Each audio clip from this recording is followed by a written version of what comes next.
नमस्कार विद्यार्थी मित्रांनो, आपल्या आवडत्या चॅनल मध्ये तुमचे मनपूर्वक स्वागत.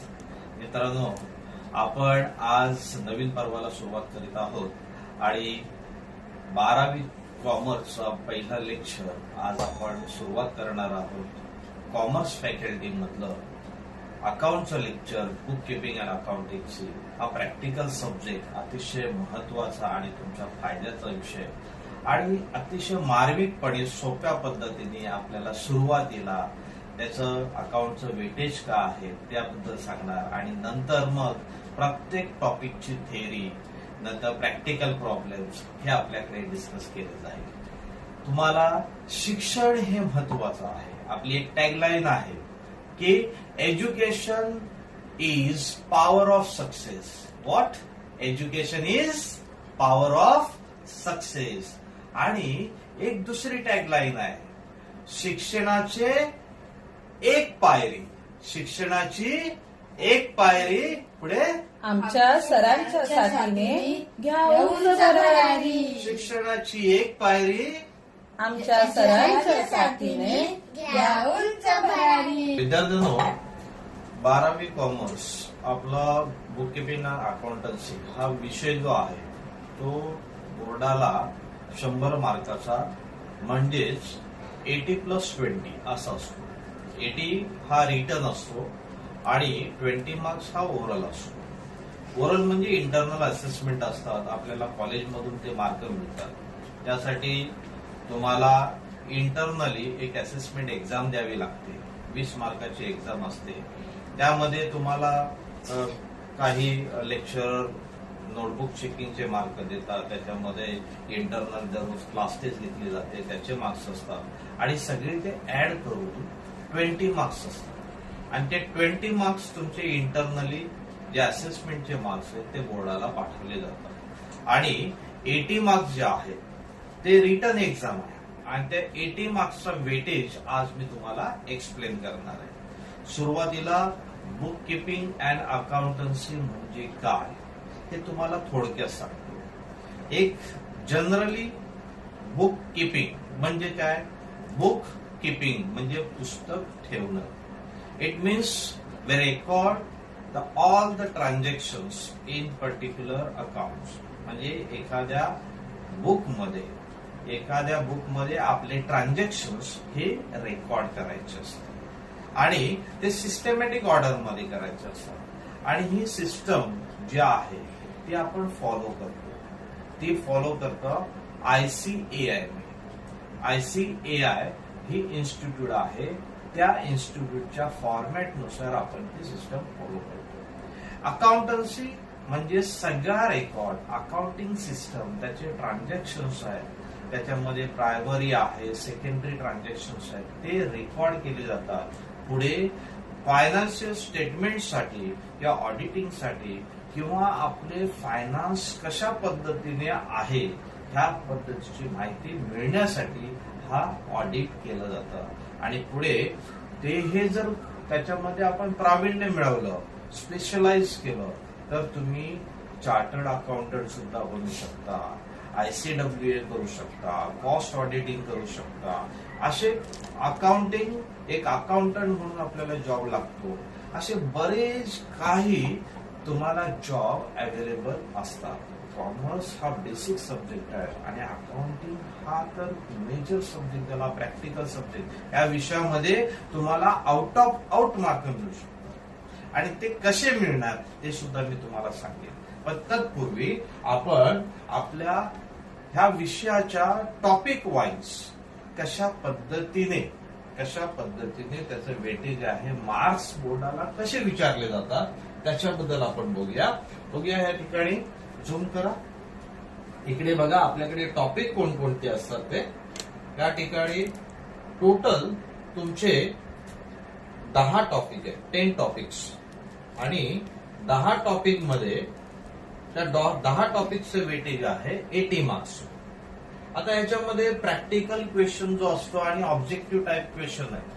आणि त्या ऑब्जेक्टिव्ह टाइप क्वेश्चन याचा पेपर पॅटर्न मी तुम्हाला पुढच्या एपिसोड मध्ये सांगणार आहे. पण त्या अगोदर आपल्याला वेटेज का आहे, टॉपिक वाईज वेटेज. हा टॉपिक वाईज वेटेज मी तुम्हाला सांगतो. पहिला टॉपिक जो आहे तुम्हाला अकाउंटन्सीचा, ते introduction to partnership firm and partnership final account. गेल्या वर्षी तुम्हाला सोल ट्रेडिंग कन्सर्न होता 11वीला, म्हणजे सोल ट्रेडर, प्रोप्रायटरशिप ह्याचं फायनल अकाउंट होतं. आता पार्टनरशिप फर्म म्हणजे 2 or more partners come together and start there business. आणि ते बिझनेस स्टार्ट 2 किंवा त्याच्यापेक्षा अधिक पार्टनर एकत्र येऊन बिझनेस स्टार्ट करतात. मग त्यांची जे अकाउंटिंग सिस्टम कशी असते, ते ऑडिटिंग कसं करतात, आणि त्यासाठी हा टॉपिक आहे. ह्या टॉपिक मध्ये आपण बघणार आहोत की पार्टनरशिप फर्म कशी आहे, पार्टनरशिप फर्मचे टाइप्स कुठले आहेत, त्याच्यानंतर त्याचं रजिस्ट्रेशन कसं आहे, फॉर्मेशन कसं आहे ते. हा जो टॉपिक आहे फायनल अकाउंटचा टॉपिक, ह्याचं वेटेज बघा. प्रॅक्टिकल क्वेश्चन जो आहे तो 12 मार्कासाठी विचारतो, 12 मार्क्ससाठी. आणि ऑब्जेक्टिव्ह टाइप क्वेश्चन आहे हा 4 मार्क. टोटल हा टॉपिक जो आहे हा कंपल्सरी टॉपिक येतो. हा टोटल टॉपिक आहे हा 16 मार्क्सला विचारला जातो. किती मार्काला? 16 मार्कला. त्याच्यानंतर दुसरा टॉपिक आहे तो म्हणजे accounts of not for profit concern, non profit organisation, ट्रस्टीचं आहे, चॅरिटेबल ट्रस्ट, नॉन प्रॉफिट ऑर्गनायझेशनचं हे अकाउंट आहे. म्हणजेच ज्या वेगवेगळ्या ट्रस्ट असतात ना, चॅरिटेबल ट्रस्ट, ते हे अकाउंट फॉलो करतात. हे सोशल सर्व्हिस प्रोव्हाइड करतात, त्याची अकाउंटिंग सिस्टम वेगळी असते. हा सुद्धा कंपल्सरी क्वेश्चन येतो आणि तो प्रॅक्टिकल टाइप क्वेश्चन जो आहे तो 12 मार्क्सचा आहे आणि ऑब्जेक्टिव्ह हे 4 मार्क्सचे. त्याच्यानंतर थर्ड टॉपिक आहे तो म्हणजे reconstitution of partnership firm. Reconstitution किंवा रिफॉर्मेशन किंवा रिकन्स्ट्रक्शन ऑफ पार्टनरशिप फर्म, असे रिकन्स्ट्रक्शन पार्टनरशिप फर्म नवीन नवीन रिफॉर्म होतात. कधी होतात? जेव्हा न्यू पार्टनर ऍडमिट होतो, किंवा एक पार्टनर त्याच्यामधून रिटायर्ड होतो, किंवा पार्टनरशिप फर्म डिझॉल्व्ह होते. बरोबर? ह्या गोष्टी झाल्यानंतर, किंवा एक पार्टनरची डेथ होते, हे जर झाल्यानंतर काय होतं? नवीन रिफॉर्मेशन होतं, रिकन्स्टिट्यूशन होतं. त्याच्यामध्ये त्याच्यात फायनल अकाउंट कसं होतं, त्याची अकाउंटिंग सिस्टम कशी असते ते आपल्याला बघायचं आहे. त्याच्यामध्ये reconstitution of partnership firm, admission of partner, Naveen partner admit होतो त्यावेळेस काय आपण कुठले अकाउंटिंग करणार आहोत, त्या तो क्वेश्चन प्रॅक्टिकल मार्क्ससाठी 10 मार्क्सला असतो आणि 2 मार्क्स ऑब्जेक्टिव्ह साठी विचारले जातात. चौथा जो टॉपिक आहे तुमचा रिटायरमेंट ऑफ पार्टनर, म्हणजे हे रिकन्स्टिट्यूशनचा सेकंड पार्ट आहे. जेव्हा एक पार्टनर रिटायर होतो त्यावेळेस काय कंडिशन असू शकतात, त्याचं प्रॅक्टिकल क्वेश्चन हा 10 मार्काचा आणि ऑब्जेक्टिव्ह टाइप क्वेश्चन 2 मार्क्सचा. त्याच्यानंतर रिकन्स्टिट्यूशन ऑफ पार्टनरशिप फर्म एक आहे ते म्हणजे डेथ ऑफ पार्टनर. पार्टनरची डेथ झाली, काय कंडिशन झालं, ऍक्सिडेंट झाला असेल, डेथ झाला असेल, तर तो कंपल्सरी रिटायर्ड होतो. आणि तो रिटायर झाल्यानंतर काय कंडिशन्स होतात, अशा पद्धतीचा एक क्वेश्चन येतो. तो 8 मार्काला असतो आणि ऑब्जेक्टिव्ह त्याच्यावर 1 मार्काचा. त्याच्यानंतर 6 टॉपिक जो आहे तो dissolution of partnership firm. Partnership firm dissolve होते. डिझॉल्व्ह म्हणजे वाइंड अप होते. वाइंड अप कधी होते? ज्यावेळेस काही कॉन्फ्लिक्ट होतात किंवा एक पार्टनर सोडून जातो, त्याच्यानंतर कंपनी कंटिन्युअस लॉस सफर करत असते, त्यावेळेस काय होते? पार्टनरशिप फर्म डिझॉल्व्ह होते. आणि डिझॉल्व्ह झाल्यानंतर ते वाइंड अप झाल्यानंतर लायबिलिटीज असतात ते पे करावं लागतात, ऍसेट्स तुम्हाला काय करावं, सेल करावं लागतात, अशा गोष्टी घडत असतात. आणि ते करण्यासाठी आपण पेमेंट कसा करायचा, त्याची अकाउंटिंग सिस्टम कशी असते वाइंड अप करायला, हा क्वेश्चन जो आहे त्याच्या बेसिसवर 10 मार्कचा प्रॅक्टिकल क्वेश्चन विचारला जातो आणि 2 मार्काचे ऑब्जेक्टिव्ह. पुढचा क्वेश्चन जो टॉपिक आहे तो आहे bills of exchange. Bills of exchange म्हणजे ज्यावेळेस क्रेडिट ट्रान्झॅक्शन होतात. क्रेडिट ट्रान्झॅक्शन एक क्रेडिटर असतो आणि बायर असतो, म्हणजे डेटर्स असतो. मग यांच्यामध्ये डिलिंग होते, पण ते कॅश ट्रान्झॅक्शनची डिलिंग नाही होत, क्रेडिट ट्रान्झॅक्शनची डिलिंग होते. त्यावेळेस एक प्रॉमिसरी नोट ती प्रिपेअर केली जाते, म्हणजे बिल ऑफ एक्सचेंज. एक बिल आहे, ते बिल ड्रॉन केलं जातं एक प्रॉमिस म्हणून. आणि त्यासाठी ड्रॉवर आणि ड्रॉवे हा कन्सेप्ट काय आहे तो बिल ऑफ एक्सचेंज हा प्रॅक्टिकल आपल्याला क्वेश्चन 10 मार्काला विचारला जातो आणि ऑब्जेक्टिव्ह टाईप क्वेश्चन आहे तो 2 मार्क्सचा. कधी कधी याच्यामध्ये ऑब्जेक्टिव्ह टाईप क्वेश्चन जास्त मार्काला पण आहे. फॉर्मॅट आहे, प्रोफॉर्मा आहे बिल ऑफ एक्सचेंजचा, तो 5 मार्काला तुम्हाला सेपरेटली तुम्हाला विचारला जातो. त्याच्यामध्ये फिल करायचं, एक ऑब्जेक्टिव्ह टाईप आहे ते फिल करायचं. ते करण्यासाठी 5 मार्काचा ऑब्जेक्टिव्ह टाईप इथे ऍडिशनल होऊ शकतो. हा 10+2 असा 12 मार्क्ससाठी हा बिल ऑफ एक्सचेंज आहे. पुढचा टॉपिक आपला आहे कंपनी अकाउंट्स.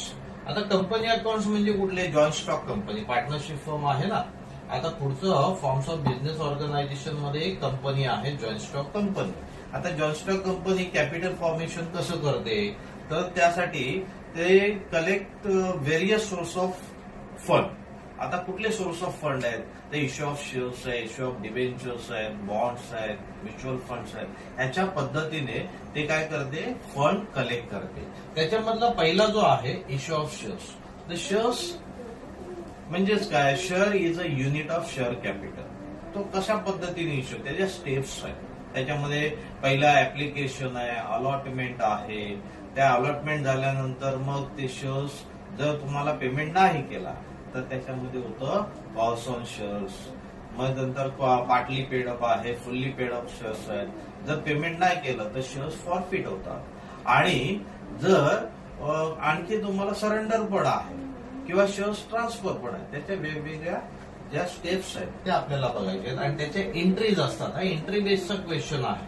हा जो आहे, हा जो टॉपिक आहे हा 8 मार्क्सला विचारला जातो आणि ऑब्जेक्टिव्ह आहे 1 मार्क्सवर. किती आहे? 1 मार्क्सवर. पुढचा जो टॉपिक आहे the financial statement, analysis of financial statement. Financial statement म्हणजे कुठल्या फायनान्शियल स्टेटमेंट? तर कंपनीच्या स्टेटमेंट्स असतात. त्याच्यामध्ये कॅश फ्लो असतो, कॅश इनफ्लो, कॅश आउटफ्लो. त्याच्यानंतर कॅश इनफ्लो म्हणजे ऑपरेशन्स आहे.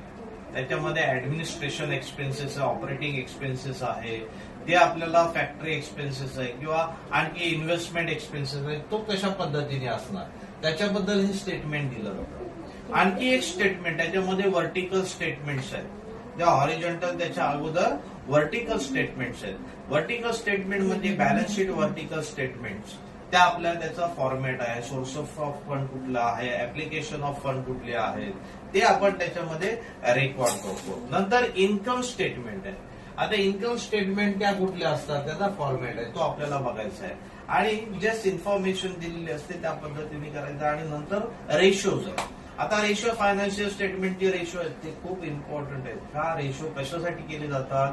तर रेशोनुसार तुम्ही ज्यावेळेस द स्टॉक एक्सचेंज मध्ये ट्रेडिंग करा, जर सुरुवातीला मोठे ट्रेडर तुम्ही जर बनाल म्हणजे स्टॉक एक्सचेंज मार्केटमधून शेअर्स तुम्ही परचेस करणार, सेल करणार, ती ट्रेडिंग असते. ते ट्रेडिंग ज्यावेळेस करेल त्यावेळेस जर लॉंग लाईफ ड्युरेबल तुम्ही गुड्स तुम्ही ज्यावेळेस घेता त्यावेळेस तुम्हाला हे खूप महत्वाचं पडणार आहे की रेशो कसा फाइंड आउट करायचा आणि त्याच्यामध्ये स्टँडर्ड रेशो कसा असतो ते बघायचं आहे. हा जो क्वेश्चन आहे हा खूप वास्ट टॉपिक आहे आणि हा टीवाय बेस्डच्या वर आहे. 8 मार्काचा टॉपिक आहे, ऑब्जेक्टिव्ह 1 मार्कचा आहे. शेवटचा आहे हा ऑब्जेक्टिव्ह 1 मार्कचा आहे. शेवटचा आहे हा कम्प्युटर इन अकाउंटिंग. जसं कम्प्युटराइज आपण कसं टॅली वगैरे आहे त्याचे फीचर्स काय, अकाउंटिंग सिस्टम कसं, सॉफ्टवेअर कसं आहे त्याच्याबद्दल इन्फॉर्मेशन. हा थेरेटिकल सब्जेक्ट आहे, नॉट प्रॅक्टिकल. आणि हा 8 मार्काचा आहे. जे बेसिक क्वेश्चन्स असतात तेच महत्वाचे आणि ते तुम्हाला 8 मार्काचा आणि 1 मार्काचा ऑब्जेक्टिव्ह. मित्रांनो तुम्हाला सांगायचं म्हणजे काय, ऑब्जेक्टिव्ह जे क्वेश्चन आहे, जो ऑब्जेक्टिव्ह टाईप क्वेश्चन आहेत, हे ऑब्जेक्टिव्ह टाईप क्वेश्चन हे तुम्हाला टेक्स्टबुक मधूनच येतात. त्याच्या बाहेरचे कुठलेही ऑब्जेक्टिव्ह करायचे नाही. टेक्स्टबुक जे आहे, टेक्स्टबुक मध्ये जे दिलेलं आहे तेच ऑब्जेक्टिव्ह करायचे आणि प्रॅक्टिकल क्वेश्चन जे टेक्स्टबुक मध्ये सॉल्व्ह केलेले आहेत आणि अनसॉल्व्ड आहेत त्याच्यावरच भर द्यायचा. त्याच्यामधूनच येतं आणि जे इम्पॉर्टंट जे असतील क्वेश्चन ते मी तुम्हाला सांगणार आहे. याच्यामध्ये जे बोर्डाला विचारले जातात हे 2 टॉपिक जे आहेत, फर्स्ट आणि सेकंड टॉपिक तुमचा हा कंपल्सरी विचारले जातात आणि मी या ठिकाणी मार्किंग केलेले आहे. त्याच्यामध्ये तुम्हाला ब्लॅक मार्किंग दिसते बघा, ऍडमिशन ऑफ पार्टनर, त्याच्यानंतर रिटायरमेंट ऑफ पार्टनर, त्याच्यानंतर तुम्हाला डिझोल्युशन ऑफ पार्टनर आणि बिल ऑफ एक्सचेंज हे 4 टॉपिक आहेत. ह्या 4 टॉपिक हे एकमेकांना ऑप्शनल आहे. म्हणजे ह्या 4 टॉपिकवर 2 क्वेश्चन विचारले जातात 20 मार्क्सचे. मग ह्या 20 मार्क्स मध्ये कशाला पण मेजॉरिटी आतापर्यंत जे बोर्डाचे पेपर झाले त्याच्यामध्ये हे ऍडमिशन आणि रिटायरमेंट हे ऑप्शन आलेले आणि दुसरा क्वेश्चन डिझोल्युशन आणि बिल ऑफ एक्सचेंज हे ऑप्शन मध्ये आलेले. पण पुढच्या एक्झामला असं पण येऊ शकतं, ऍडमिशनला ऑप्शन बिल ऑफ एक्सचेंज पण येऊ शकतं, ऍडमिशनला ऑप्शन डिझोल्युशन पण येऊ शकतं, रिटायरमेंटला ऑप्शन बिल ऑफ एक्सचेंज येऊ शकते किंवा डिझोल्युशन येऊ शकतं, सांगू शकत नाही. म्हणून हे 4 टॉपिक इम्पॉर्टंट. हे 4 टॉपिक पैकी तुम्ही 3 टॉपिक केलेत, एक ऑप्शनला तुम्हाला टाकायचं असेल तर टॉपिक टाकू शकता, पण ऑब्जेक्टिव्ह त्याचे पूर्ण करायचे. हे 10 मार्काचे 20 मार्क्सचे हे 4 टॉपिक आहेत. आणि पुढचे जे आहेत 4 टॉपिक हे रेड मार्किंग मी केले बघा. रेड मार्किंग त्याच्यामध्ये रेड मार्किंग मध्ये जर बघितलं तर डेथ ऑफ पार्टनर आहे, नंतर कंपनी अकाउंट आहे, अनालिसिस ऑफ फायनान्शियल स्टेटमेंट आणि हा थेअरी सब्जेक्ट आहे. हे पण तसेच 2 क्वेश्चन विचारले जातात 8 मार्काचे 8 मार्क्सचे. याच्यामध्ये डेथला ऑप्शन तुम्हाला हे पण कम्प्युटर इन अकाउंटिंग पण असू शकतं, इश्यू ऑफ शेअर्स असू शकतं, फायनान्शियल स्टेटमेंट असू शकतं, बरोबर आहे. मग ह्याच्यापैकी कुठलंही तुम्हाला एक आता डेथला तुम्हाला यावेळेस तुम्हाला हे विचारलेलं होतं फायनान्शियल स्टेटमेंट आणि इश्यू ऑफ शेअर्सला तुम्हाला कम्प्युटर अकाउंटिंग विचारलेलं आहे. मग कधी हे कोणीही इंटर रिलेटेड तुम्हाला असू शकतं. ज्यांना प्रॅक्टिकल जमत नसेल त्यांच्यासाठी हा थेअरी सब्जेक्ट 8 मार्क इम्पॉर्टंट आहे आणि ते मोजके क्वेश्चन आहेत तेच विचारले जातात. असा हा टोटल तुम्हाला हा 16 मार्क हे 4 टॉपिक आहेत ना, हे 16 मार्क्ससाठी विचारले जातात प्रॅक्टिकल टाईप. हे तुम्हाला करायचे आणि आपण पुढे हा वेटेज जो आहे त्या वेटेज नुसारच आपल्याला तुम्हाला सांगणार. पहिला अगोदर थेअरी सांगणार की त्याची ऍडजस्टमेंट कशी करायची, त्याच्यामध्ये काय काय प्रॉब्लेम्स असतात, कसं लक्षात ठेवायचे, ट्रेडिंग अकाउंट कसे बनवायचे हे मी तुम्हाला सांगितलं. आणि आपण संपूर्ण प्रॅक्टिस करणार आहोत ते बोर्डाच्या पेपर जो बोर्डाची सप्लिमेंट असते ना त्याच्यावरच प्रॅक्टिस आहे. त्याच्या पद्धतीनेच आपल्याला कशा पद्धतीने प्रेझेंट करायचं आहे ती प्रॅक्टिस आपण करायचं. पण सुरुवातीला आपलं पुढचा जो नेक्स्ट लेक्चर असेल हे फर्स्ट टॉपिक आपल्याला स्टार्ट करायचं आहे. धन्यवाद. आपण जर नवीनच असाल या चॅनलवर बघत असाल तर तुम्ही माझ्या चॅनलला सबस्क्राईब करा. आणखी माहिती जाणून घेण्यासाठी तुम्हाला नोटिफिकेशनसाठी बेल आयकॉन दाबा. आणखी तुम्हाला काय आणखी प्रश्न विचारायचा असेल तर कमेंटमध्ये अवश्य लिहू शकता. लाईक आणि सबस्क्राईब करायला विसरू नका. धन्यवाद.